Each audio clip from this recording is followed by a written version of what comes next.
Hey, Slater Crusaders, I want to take some time here to talk about the plane that was shot down in Iran. This is one of the weirdest stories because when it happened, there was so much going on that day, obviously, that I just didn't have the bandwidth to think about it.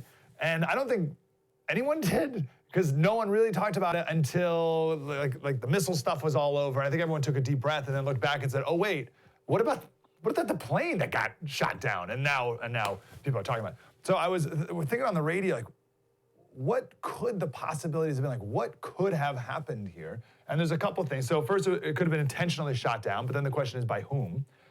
Maybe they thought it was an American jet coming in, so they shot it down. Maybe some sort of missile malfunction. They're the system screwed up and meant to go to the base, but instead went over to this other heat sourcing thing. Maybe it's a Randy Johnson and that bird, random, just happened to be a random, what the heck happened? So I want to go to my good friend, Lieutenant Commander from U.S. Navy. He used to fly F-14 TOMCAT. He was a mission commander, Steve Diamond. Steve, how are you, brother? Good, but Big Mike, how you doing? Good, bro. So in your experience, what are the possibilities, the likely possibilities, that you think happened here? Okay, so I think it was intentional, number one, but there's two general possibilities here. Either it was a shoulder-fired heat-seeking missile, which is a relatively short-range missile, but certainly within the capabilities of the parameters we're talking about in this situation, or it was a radar-guided missile, which would take a lot more support from a variety of complex systems.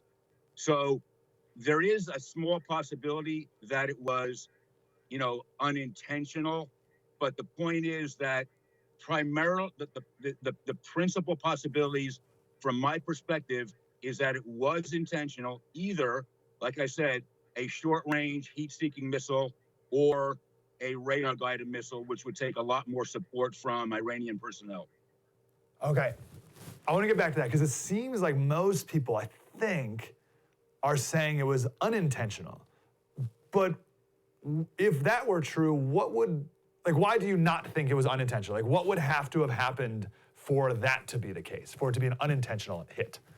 Okay, so there's two possibilities here with regard to each of the two different types of missiles. If it was a shoulder-fired heat-seeking missile, which they generally categorize as man-pads, such as, like a Red Eye or a Stinger or a Blowpipe or a Javelin or an SA-7, SA-14. There's a lot of different shoulder-fired missiles that have proliferated a lot, okay?